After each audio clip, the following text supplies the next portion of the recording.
جنرال تادس ورده كاب 4 كيلو ناب مقالة دحري مملاسو ناب استراتيجيكاوي تግራይን ኤርትራ ሱዳንን ተራኽብ ከተማ ምሪሕሎም ድሕሪ ሹመት ጀነራል ታደሰ ወረደ ኣብ መቐለ ኸሊእ መጉሃር ተፈጢሩሎም ናይ ሓደ ዓመት ዘመን ስልጣኑ ኣናዊሑ ናብ መቐለ ዝተመለሰ ጀነራል ታደሰ ወረደ ንፈለማ እዋን ምስ ነበርቲ ከተማ ሽራሮ ዘትሎም ህወሓት ዝተናውሐ ዕድመ ስልጣን እቲ ጀነራል ከም ዝነፀጉ ኣብ ዝግለጸሉ ሰዓት ምስ ህዝቢ ዘተዝገበረ እቲ ጀነራል ንምንታይ ሽራሮ መሪጹ ዝብል ኣካታዕ ዛዕባ ኮይኑሎም እቲ ጀነራል ድሕሪ ሹመት ዘካየዶ ፈላማይ ዋዕሉ ናይ 20 ዓመታት ጸገም ክፈትሕ መጽባዓ ኣትሎ ሒዝናዮ ኣለና ሓይልታት መኸተ ትግራይ ዝተባሃለ ጉጅለ ጀነራል ታደሰ ወረደ መብርሂ መስሃበ ውሳነ ክብ ምዃኑ ተገሊጹ ላዕለዎት ኣመራርሓ ሰራዊትን ህወሓትን ኣብ እዋናዊ ጉዳይ ሹመት ጀነራል ታደሰ ወረደ ኣመልኪቶም ይዝትዩ ምህላዎም እውን ሓበሬታታት ኣመላኺቶም ኣለዉ እዚ ከምዚ ኢሉ እናሃለወ ኣብ ከተማ ሽረ ድማ ህፁፅ ህዝባዊ ኣኼባ ተፀዊዑሎም ኣብ ልዕሊ ኢትዮጵያ መጥቃዕቲ ድሮን ወሪዶም ኢትዮጵያ ንሓይልታት RSF ሱዳን ትዕጥቕ ምህላዋ የል ዩኒቨርሲቲ ብመረዳእታ ዘቃልዐ ኮይኑ ካብ መሬት ኢትዮጵያ ዝተበገሰ መጥቃዕታት ኣብ ልዕሊ ሱዳን ይፍጸም ከም ዘሎ እውን ኣረጋጊጸ ኣለኹ ይብል ብወገን ቤንሻንጉል ጉሙዝ ሓደሽቲ ምዕባለታት ምስምዖም ቀጺሎም ኣለዉ ልዕሊ 5,000 ኢትዮጵያውያን ዜጋታት ኣብ ኣሜሪካ እፎይታ ረኺቦም ኣለዉ ቤት ፍርዲ ኣሜሪካ ንልዕሊ 5,000 ኢትዮጵያውያን ንምስጓጉ ዝተመሓላለፈ ትእዛዝ ብወግዒ ኣጊድዎሎም ኢትዮጵያውያን ዜጋታት ድማ ታሪካዊ ዓወት እዩ እናበልዮም ብዝርዝር ሒዝናዮ ኣለና ብዛዕባ እቲ ኣብ ማእኸላይ ምብራቕ ዝምዕብል ዘሎ ኩነታት ኣመልኪትና እውን ዝርዝር ምዕባልታት ክነካፍለኩም ኢና ወከልቲ ኣሜሪካን ኢራንን ናብ ፓኪስታን ምእታዎም ተረጋጊጹ ኣሎ ኣብ ልዕሊ ሊባኖስ ዝወርድ ዘሎ ሓዊ እውን ኣብ መንጎ ኣሜሪካን ኢራንን ክህሉ ዝኽእል ስምምዕነት ክዕንቅፍ ከም ዝኽእል ስጋታት ይምዕብል እዩ ዘሎ ናይዞም ዝርዝር ምዕባልታት ክነካፍለኩም ኢና ፕራይም ትግርኛ ምርጫኹም ገይርኩም ስለትከታተሉ ኣዝና ነመስግነኩም ሰላምታ እውን ኣብ ዘለኹም ይብጻሕኩም ብዝርዝር ዘዋድናዮም ምዕባልታት ክቐጽሉ እዮም ፕሬዝደንት ጊዜያዊ ምምሕዳር ትግራይ ጀነራል ታደሰ ወረደ ካብ 4 ኪሎ ስልጣን ሒዙ ድሕሪ ምምላሱ ንፈለማ ግዜ ምስ ነበርቲ ስትራቴጂካዊትን ናይ ትግራይ ዶብ ዝኾነት ከተማ ሽራሮ መኺሩሎም እዚ ኣብ ዝኾነሉ ሰዓት ድማ ኣብ ሽረ ህፁፅ ህዝባዊ ኣኼባ ተፀዊዑሎም ድሕሪ ሹመት ንፈለማ እዋን ዘካየድ ዘሎ ንጥፈት ወዲ ወረደ ላዕለዎት ኣመራርሓ ሰራዊትን ህወሓትን ኣብ እዋናዊ ጉዳያት ሹመት እቲ ጀነራልን ኣመልኪቶም ይዝትዩ ምህላዎምን መብርሂ ክህብ እውን ትፅቢት ኣብ ዝግበረሉ ዘሎ እዋን እዩ ቀጥታ ናብ ናይ ልምዓት ስራሕቲ ኣትዩ ከም ዘሎ ዝግለጽ ዘሎ ጀነራል ታደሰ ወረደ ሎሚ ሚያዝያ 1 2018 ዓ.ም ካብ ወረዳታት ሽራሮ ታሕታይ ኣድያቦን ማእኸላይ ኣድያቦን ዝመጹ ተወከልቲ ኣብ ቤት ጽሕፈቱ ተቐቢሉ ከም ዘዘራረበ ካብ ቤት ጽሕፈቱ ዝወፀ ሓበሬታ ኣመላኺቱላ ኣብቲ ዘተ ድማ ልዕሊ 20 ዓመታት መንግስታት ክፈትሕዎ ዘይከኣሉ ናይ ሓይሊ መብራህቲ ጸገም ብዝኾነ ይኹን መንገዲ ክፈትሖ እየ ክብል ዳግም መጽባዓ ኣትዩላ ካብተን ዓበይቲ 12 ከተማታት ትግራይ ሓንቲ ዝኾነት ከተማ ሽራሮ ብሰንኪ ስእነት መብራህቲ ኔትወርክን ትሰቐዘላ ከተማ ምዃና ይፍለጥ እዮም ኣብቲ ከተማ ንሽሙ መብራህቲ ዘላ እኳ እንትኾነት ኣብ ውሽጢ ሰዓታት 10 ግዜ እናጠፍአት ትውላዕ ናይ መንግስቲ ዲምላይት ከም ዝኾነት ነበርቲ ክገልጹ ጸኒሖም እዮም ህዝቢ እታ ከተማ እኽሊ ንምጥሓን ናብቲ ጥንታዊ ኣገባብ መዲድን ምልንቃጥን ክምለስ ተገዲዱ ምህላው ድማ መረረታት ክስምዑ ጸኒሖም እዮም ዋላ እኳ እቲ ንዓመታት ዝጸንሐ ጸገም ንምፍታሕ ኣብዚ ሰሙን እዚ ናብ ሰሜን ምዕራብ ዝተጓዓዛ ናይ ትራንስፎርመር መኻይን ብስውረ እዳው ምዕንቃፍ ይግበረለን ምህላው ገለ ምንጭታት ክገልጹ እውን ጸኒሖም እዮም እዚ ስጉምቲ እቲ ጀነራል ብስንክቲ ካብ ኣዲስ ኣበባ ዘምጽኦ ሹመት ኣብ መቐለ ተቐባልነት ኣብ ሰኣነሉ እዋን ዝተገበረ ምዃኑ ቀልቢ ብዙሓት ስሒቡሎም ሽራሮን ከባቢያን ምስ ኤርትራ ሱዳንን ዘዳው ወታደራዊ ምንቅስቓስ ዝረኣየሉ ከተማ ምዃኑ ዝፍለጥ ኮይኑ ኣብ ዝሓለፉ ቅንያቱ እውን ካብ ኤርትራ ዝተበገሱ ሰራዊት ዝርከብዎም ወገናት ኣብታ ከተማ ዓብዪ ዋዕላ ከም ዘካይዱ ይፍለጥ እዮም ነዚ ስዒቦ እምበር ጀነራል ታደሰ ወረደ ተወከልቲ ነበርቲ እታ ከተማ ናብ መቐለ ፀዊዑ 20 ዓመት ዘይተፈትሐ ጸገምኹም ኣነ ክፈትሐልኩም እየ ክብል ናይ ተስፋ መጽባዓ ሂብዎም ዘሎም እዚ ኣዝዩ ዝናኣድ ምዕባለ ምዃኑ ዝግለጽ እኳ እንተኾነ እቲ ጀነራል ቅድሚ ሕዚ ከኣቶም ጸንሑ መጽባዕታት ናብ ተግባር ዝተቐየሩ ግን ኣቶም ውሕዳት ምዃኖም ይግለጽ እዮም እቲ ናይ ኤሌክትሪክ ጸገም እውን እንተኾነ ቅድሚ ሰሙናት ሓደሽቲ ምዕባለታት ተራእዮም ከም ዝነበሩ ይኹን እምበር ኣብዚ ሕዚ እዋን ደው ኢሎም ከም ዘለዉ ፍልፍላትና ገሊፆም እዮም ካብታ ከተማ ዝተረኸበ ሓበሬታ ከም ዘመላኽቶ እቲ ንልዕሊ 20 ዓመት ሕዱር ሕማም ኮይኑ ዝጸንሐ ናይ ሽራሮ ናይ መብራህቲ ጸገም ንምፍታሕ ናይ ሞባይል ሳብስቴንሽን ጉዳይ ናብ ተግባር ንኽመጽእ ጻዕርታት ክግበር ከም ዝጸንሐን ኣብ ሰሙን እዚ ድማ ብርክ ዝበላ ትራንስፎርመር ጻዕና መኻይን ካብ መቐለ ተበጊሰን ኣብ ሰሜን ምዕራብ ሽራሮ ገጸን ክጓዓዛ ተራእየን ከም ዝነበራን እዚ ምንቅስቓስ እዚ ድማ ንነበርቲ እቲ ከባቢ ዓብዪ ተስፋ ሂቡ ምንባሩ ገሊጾምልና እዮም።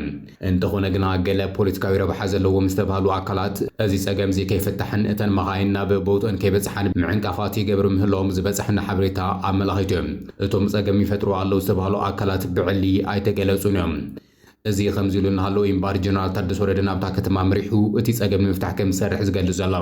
ጀነራል ታደሰ ወረደ ናብቲ ከባቢ ቅድም ክብል ብኣካል ኸይዱ እቲ ጸገም እውን ከም ዝተዓዘቦ ዝገለጸ ኮይኑ ናይ ከተማ ሽራሮ ህዝቢ ብሓፈሻ ድማ ታሕተይ ኣድያቦን ማእኸላይ ኣድያቦን ከምኡ ድማ ኣብቲ ከባቢ መዋዕለ ንዋዮም ዘፍሰሱ ኢንቨስተራት ናይ ሓይሊ ኤሌክትሪክ ጸገም ከም ዘለዎም ከም ዝተዓዘበ ገሊጹ እዩ።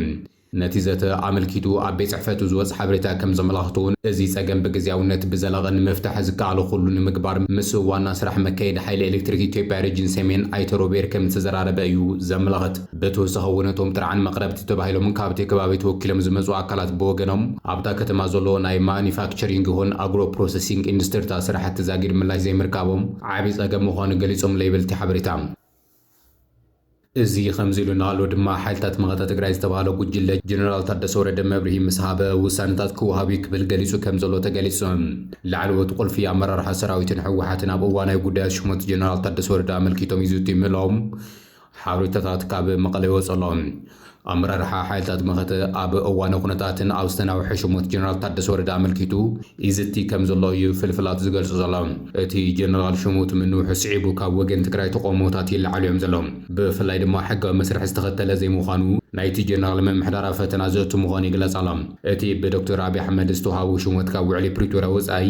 ብነባር ንክልላት ጣልቃ ምእታው ዝጸደቐ ኣብ እዋን ዶክተር ሙሉ ነጋ ዝተገበረ ኣዋጅ ምዃኑ እንትኸውን ውዕሊ ፕሪቶርያ ዘይጠቐሰ ምዃኑ ድማ ቅቡልነቱ ኣብ ሕቶ ምልክት እትዎ ከም ዘሎ ይግለጽ ኣሎ። እቲ ካብ ትግራይ ዝተዋሃበ ሓበሬታ ከም ዘመላኽቱ ቅድሚቶም ሓይልታት መኸተና ብተነጽሎን ውሳነን ምስጋሮም ሽመቱ ንዝተናውሐ ጀነራል ታደሰ ወረደ ዝምልከት መብርሂ ክህብ ኣንፈት ከም ዘቐመጠ እዩ ዘመላኽት። ጀነራል ታደሰ ወረደ ካብ ኣዲስ ኣበባ ተመሊሱ ምስ ኣማኸርቱን ድሕንነት ኣባላቱን ከም ዝተረኸበ ድማ ተመላኺቱ እዩ። ሕወሓት እዋን ጊዜያዊ ምምሕዳር ከም ዘብቅዐ ግን ይገልጽ እዩ ዘሎ። ድሕሪ ሕዚ ብጊዜያዊ ምምሕዳር ምምራሕ ማለት ጽንተት ምቕጻል ማለት እዩ ዝብል ወፍሪ ከም ዝጀመረ እውን ይግለጽ ኣሎ። እዚ ከምዚ ኢሉ እናሃለወ ድማ ኣብ ሽረ ህዝባዊ ኣኼባ ተጸዊዑ ኣሎ። ህዝባዊ ኮንፈረንስ ከተማ ሽረ እንዳስላሴ ምክያድ ምጅማሩ ተመላኺቱ። ርክብ ህዝቢ እታ ከተማ ኣብ ዘውፅኡ ሓበሬታ ከም ዘመላኽቱ እቲ ብደረጃ ከተማ ካብ ዝተፈላለዩ ክፋላት ማሕበረሰብ ኣብ ዝተረኸብሉ ዝተባሃለ ህጹጽ ኣኼባ ብሎም ዕለት 1 ሚያዝያ 2018 ዓ.ም ይካየድ ምህላው እዩ ኣመላኺቱ ዘሎ። ልዕሊ 5,000 ኢትዮጵያውያን ዜጋታት ኣብ ኣሜሪካ እፎይታ ረኺቦም ኣለዉ። ቤት ፍርዲ ኣሜሪካ ንልዕሊ 5,000 ኢትዮጵያውያን ንምስጓግ ዝተመሓላለፈ ትእዛዝ ትራምፕ ብወግዒ ኣጊድዎ ኣሎ። ፕሬዚደንት ዶናልድ ትራምፕ ንልዕሊ 5,000 ኢትዮጵያውያን ካብ ኣሜሪካ ንምስጓጉ ዘመሓላለፎ ተሪር ትእዛዝ ብፌደራል ዳኛ ቦስተን ተኣጊዱ ተባሂሎም። እዚ ብሎም ረቡዕ ዝተሰምዐ ብስራት ነቲ ምምሕዳር ትራምፕ ኣብ ልዕሊ 13 ሃገራት ዝኣወጆ ናይ መኖርያ ፍቃድ ምስራዝ ንፈለማ ግዜ ብሕጊ መንገዲ ዝተገበረ ታሪካዊ ፍጻመ ኮይኑ ከም ዘሎ እውን ይግለጽ ኣሎ። ኣብ ቦስተን ዝርከብ ናይ ፌደራል ዲስትሪክት ቤት ፍርዲ ዳኛ ብራይተን መርፊ እቲ ምምሕዳር ትራምፕ ንዜጋታት ኢትዮጵያ ዝሃቦ ግዜያዊ ናይ ሕጊ ከለላ ንምቁራጽ ዘመሓላለፉ ውሳነ ሕጋዊ መሰረት የብሉን ብምባል ኣጊድዎ ኣሎ። እዚ ድማ ኣብ ልዕሊ 5,000 ኢትዮጵያውያን ኣብ ኣሜሪካ ንኽነብሩን ንኽሰርሑን ዘለዎም መሰል ንግዚኡ ተሓልዩ ምህላው ዘረጋገጸ ኮይኑ ተባሂሉ ኣሎ። እዚ ናይ ምስጓግ ውሳነ ዝመጸ ትራምፕ ኣብ ጥሪ 2017 ዓ.ም ብናይ ኢትዮጵያውያን ኣቆጻጽራ ናብ ስልጣን ድሕሪ ምምላሱ ቤት ጽሕፈት ድሕነት ሃገር ንኹሎም ከምዚኦም ዝበሉ ናይ ሕጊ ከለላታት ክገትእ ወይ እውን ክስርዝ ብዝሃቦ መምርሒ መሰረት እዮም። ዳኛ መርፊ ግን ነዚ ስጉምቲ እዚ ብዘይ እኹል መረዳእታ ብሃንደበት ዝተወሰነ ብምዃኑ ብወግዒ ክስረዝ ይወሲኑ ዘሎ። እቲ ኣዝዩ ኣዘራራቢ ዝተባሃለ ነጥቢ ድማ እዚ ብይን ዝተዋሃበ በቲ ብፕሬዚደንት ጆ ባይደን ዝተሸወ ዳኛ ምዃኑ እዩ። እዚ ድማ እቲ ኣብ መንጎ እቲ ሓርፋፍ ዝበሃል ናይ ትራምፕ ፖሊስን እቲ ብዲሞክራሲ ዝተሃነፀ ስርዓት ፈትሒ ኣሜሪካ ዘሎ ዓሚቕ ምስሕሓብ ናብ ኣደባባይ ዘውፅእ ሚስጥር ምዃኑ ይግለጽ ኣሎ። እዚ ውሳነ እዚ ንኢትዮጵያውያን ጥራሕ ዘይኮነስ ንመላእ እቶም ትራምፕ ዒላማ ዝገበሮም ስደተኛታት ሓዱሽ ናይ ተስፋ ብርሃን ኮይኑ እውን ተባሂሉ ኣሎ። እዚ ናይ ቤት ፍርዲ እገዳ ንመንግስቲ ትራምፕ ዓብዪ ዲፕሎማስያውን ሕጋውን ስዕረት ክኸውን ከም ዝኽእል ይግለጽ ኣሎ። ዋላ እኳ ምምሕዳር ትራምፕ ነቲ ውሳነ ንምቕያር ይሓትት ኣሎ እንተተባሃለ ንግዚኡ ግና እቶም ኣሽሓት ኢትዮጵያውያን ካብቲ ዘንጸላለዎም ናይ መስጓጉ ሓደጋ ድሒኖም ከም ዘለዉ ይግለጽ እዮም። ኢትዮጵያ ንሓይልታት RSF ሱዳን ተዕጥቕ ምህላዋ የል ዩኒቨርሲቲ ብመረዳእታ ቀሊዑሎም ካብ መሬት ኢትዮጵያ ተበጊሰን መጥቃዕቲ ኣብ ሱዳን ዝፍጽማ ዘለዋ ሓይልታት ስዒቡ ኣብ ዝገለጸሉ ዘሎ እዋን ኣብ ልዕሊ ትሕዝቶታት ኢትዮጵያ እውን መጥቃዕታት ከም ዝተፈጸመ ይግለጽ ኣሎ። ኣብ ቀረን ኣፍሪካ ዘንጸላልዋ ሓድሽ ናይ ኩናት ባርዕሎም እውን ሓደ ዘሰንብድ ሚስጥር ሒዙ ወፂሎም ናይ ኣሜሪካ ዝኾነ የል ዩኒቨርሲቲ ዘውፅኦ እዋናዊ ጸብጻብ ከም ዘመላኽቱ መንግስቲ ኢትዮጵያ ኣብ ኣሶሳ ዝርከብ ወታደራዊ መደብር ተጠቒሙ ንሓይልታት ቁልጡፍ ደገፍ ሱዳን RSF ወታደራዊ ሓገዝ ይህብ ምህላው ብሳተላይት ተረጋጊጹላ ይብል። እዚ ብልዑል ምትእማን ዝቐረበ ጸብጻብ ኢትዮጵያ ኣብ ኩናት ሱዳን ብቐጥታዊ ኢዳ ትእቱ ከም ዘላ ዘረጋግጽ መርትዑ ምዃኑ እውን ይግለጽ ኣሎ። ብመሰረት የል ዩኒቨርሲቲ ዝዘርግሖ ጸብጻብ ካብ ታሕሳስ 2025 ጀሚሩ ኣብቲ ኣብ ኣሶሳ ዝርከብ መደብር ሰራዊት ምክልኻል ኢትዮጵያ ብርክት ዝበላ ሲቪል መኻይንን ኣጽዋራት ዝጸዓና ተሰሓብቲ ናብቲ መደብር እናኣትዋ ምስቲ RSF ኣብ ሱዳን ዝጥቀመሉ ናይ ውግእ መኻይን ዝመሳሰላ ቴክኒካል ክወርዳ ከም ዝተረኣዩ እቲ ዩኒቨርሲቲ ብመረዳእታ ኣቕሪቡ ዘሎ። እዘን መኻይን ኣብ ውሽጢ እቲ መደብር ከቢድ መሳርሕታት ማለት እውን 50 ካሊበር ጋን ዝጸዓና ከም ዝኾናን ካልኦት ዘመናውያን ኣጽዋራት ንምጽዓን ምድላዋት ይገብራ ምህላውን ብሳተላይት ተረጋጊጹላ ይብል። እቲ ጸብጻብ ከም ዘስመረሉ RSF ኣብ ልዕሊ ግዛት ሰማያዊ ዓባይ ናይል ብሉ ናይል ስቴት ዝፍጽሙ መጥቃዕቲ ካብ ውሽጢ ላዕላዊ መሬት ኢትዮጵያ ተበጊሱ እዩ ዝካየድ ዘሎ ይብል። እዚ ድማ ኢትዮጵያ ንሓይልታት RSF ከም መጥቃዕቲ መበገሲ መሕበይን ኮይና ተገልግሎም ምህላዋ ዘርኢ ከም ዝኾነን እዚ ስጉምቲ እዚ ድማ ነቲ ብቤት ምኽሪ ጸጥታ ሕቡራት ሃገራት ዘተነበረ ናይ ኣጽዋር እገዳ ዝጥሕስ ምዃኑን እዩ ተገሊጹ ዘሎ። ትካል ዜና ሮይተርስ ንላዕለዎት ምንጭታት ተወኪሱ ከም ጸብጸቦ እቲ ኣብ ኣሶሳ ዝተሃነጸ መደብር ብገንዘብ ሕቡራት ኤምራትስ ዓረብ ዝተሃነጸ ምዃኑ እዩ። ንሰራዊት RSF ስልጠናን ሎጂስቲክን ንምሃብ ዝተዳለወ ምዃኑ እውን ይግለጽ እዩ። እዚ ምዕባለ እዚ ንኣሜሪካ እውን ኣሻቒልዋ ከም ዘሎ ዝግለጽ ዘሎ ኮይኑ ኣባል ሴኔት ኣሜሪካ ጂም ሪሽ እውን እዚ ንRSF ዝወሃብ ዘሎ ዞባዊ ደገፍ ሳዕቤኑ ከቢዱ ብምባል RSF ከም ዓለም ለኻዊ ኣሸባሪ ጉጅለ ንኽስየም ጸቕጢ ክግበር ጸዊዑሎም። ብወገን ሱዳን ዝወፁ ጸብጻባት ከም ዘመላኽትዎ እቲ ኣብ ስትራቴጂካዊት ከተማ ኩርሙክ ዝተፈጸመ መጥቃዕቲ ካብ መሬት ኢትዮጵያ ብዝተበገሰ ወራር ምዃኑ ይኸስዮም ዘሎም። ኣስታት 400 ወታደራት ሱዳን ከም ዝተቐተሉን ኣማይ ስድራ ቤታት ዝተፈናቐሉልን እዚ ኩናት ኢትዮጵያ ባዕላ ሰራዊት RSF ኣሰልጢና ዝለኣኸቶም እዮም ክብሉ ድማ ሰበስልጣናት ሱዳን የጠንቅቕሎም። ነዚ ስዕቡ ድማ ኣብ ልዕሊ እቲ ንRSF ዘገልግል ዘሎ ወታደራዊ ካምፕ ከቢድ መጥቃዕቲ ከም ዝተፈጸመ ተገሊጹሎም። እቲ ብድሮንን ኣጋር ሰራዊትን ዝተኸፈተ ዝተባሃለ መጥቃዕቲ ኣብ ልዕሊ ካምፕ ኣብቲ ካምፕ ዝነበሩ ወታደራት ከም ዘቑሰለ እውን ተፈሊጡሎም። ድሕሪ ሹመት ጀነራል ታደሰ ወረደ ኣብ መቐለ ኸሊእ ምጉሃር ተፈጢሩሎም። ህዝባዊ መኸተ ንዘላቒ ዳግም ህንፀትን ሕውየትን ትግራይ ዝግበር ቃልሲ እምበር ንህዝብና ዳግም ናብ ጸገም ዘእቱ ከም ዘይኮነ ኩሉ ክርዳእ ይግባእ ኢሉ ከንቲባ ከተማ መቐለ ከንቲባ ከተማ መቐለ ዶክተር ረዳእ በርሀ ነዚ ዝበለ ምምሕዳር ከተማ መቐለ ግንባር ደጀን ተዋዲዱ ትግራይ ኣትያቱ ካብ ዘላ ኩሉ መድያዊ ጸገማት ንምንጋፍ ህዝባዊ መኸተን ምክያድ ዓሊሙ ኣመራርሓ ሰራዊት ግንባር ደቡብን ሰሜን ምብራቕን ኣካላት ጸጥታን ዝተፈላለዩ ውዳበታት ህዝብን መኸተ ኮሚቴ ኣብ ዝተሳተፈሉ ዝተሳለጠ ሓበራዊ መድረኽ ተረኺቡ እዮም። ኣብቲ መድረኽ ተረኺቡ መልእኽቲ ዘመሓላለፈ ከንቲባ ከተማ መቐለ ረዳእ በርሀ ዕላማ እዚ መድረኽ ህዝቢ ትግራይ ኣብ ልዕሊኡ ኣንጸላልዩ ዘሎ ናይ ህልውና ሓደጋ ንምትራፍ ከም ምምሕዳር ከተማ መቐለ መኸተ ኮሚቴ ኣጣይሽና በብርኩ ዘሎ ኣመራርሓ ብጽሒት ወሲድና ናብ ስራሕ ንምእታው እዩ ክብል ገሊጾም። መኸተ ክንብል ከለና ጸገማትን ተጋጥሞ ሓደጋ ኩናት ንምትራፍ ኩሎም ዓቕምታትና ተጠቒምና ነቶም ጸገማት ምብዳህ እምበር ኣዋጅ ኩናት ኣውጅኻ ዳግም ጸገማት ከጋድዱ ምግባር ከም ዘይኮነ ተረዲና ካብ ላዕሊ ክሳብ ታሕቲ ዘሎ ውዳበ ህዝቢ ከምቲ ኣብ ሕሉፍ ዝነበረ መኸተ ኣንጻር ጽንተት ሕዝውን ነቶም ክፍተታት ብምእራም ደጀንን ግንባርን ዝተኣሰር ህዝባዊ መኸተ ክህልወና ግድን እዩ ክብል ገሊጾም። ኣማኻሪ ፖለቲካዊ ጉዳያት ከንቲባ ከተማ መቐለ ኣይተ ፍስሓ ሃይላይ በወገኑ ሕዚ ነካይዶ መኸተ ግንባርን ደጀንን ብዘይፈሊ ብማዕረ ልኡኽ ክንፍጽም ይግባእ ኢሎም። እዚ ናይ ሕዚ መኸተ ምትእትታው ደጋዊ ኣካላት ዘለዎን ዞባዊ ኩነታት ኣብ ግምት ዘእተወን እዩ ክኸውን ዝበለ ኣይተ ፍስሓ ኣብ ዞባ ቀርኒ ኣፍሪካ ዝተፈለየ ድሌት ዘለዎን ሃገራት ኣብቲ ዞባ ድሕድሮ ዘለዋ ጽልዋ ኣብ ግምት እቲና መኸተና ክንሐይል ይግባእ ክብል ገሊጹ ኣይተ ፍስሓ ወሲኹ መኸተና ፍታውን ነብዝሕሉ ጽላኢ ንቕንሰሉ ዕድል ክፈጥር ይግባእ ዝበለ ኮይኑ ኣብ 2013 ዓ.ም ዝነበረ ህዝባዊ መኸተ ዝነበሮ ክፍተት ኣሪምና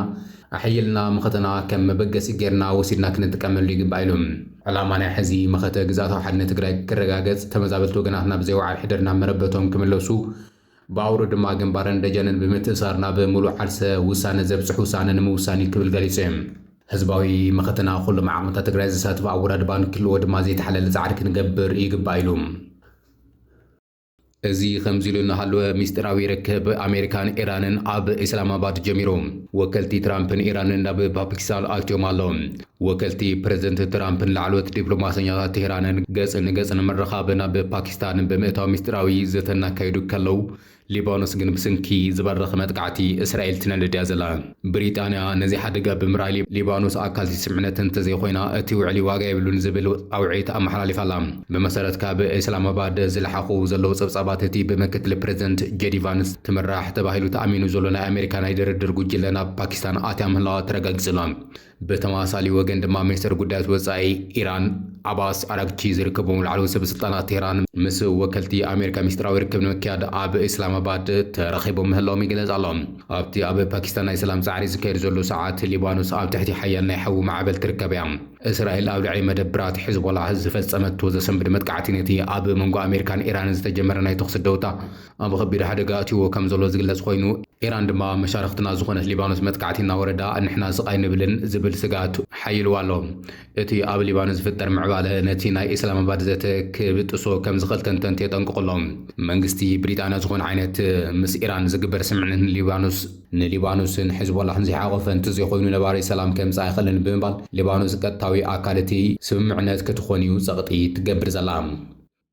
ክቡራን ዜናታትና ኣብዛ ዜና ኣለና ሓቢርኩምና ስለ ዝጸናሕኹም ኣዝና ነመስግን። ቻናልና ሰብስክራይብ ብምግባር ቤተሰብና ክትኾኑ ኢና ንዕድመኩም።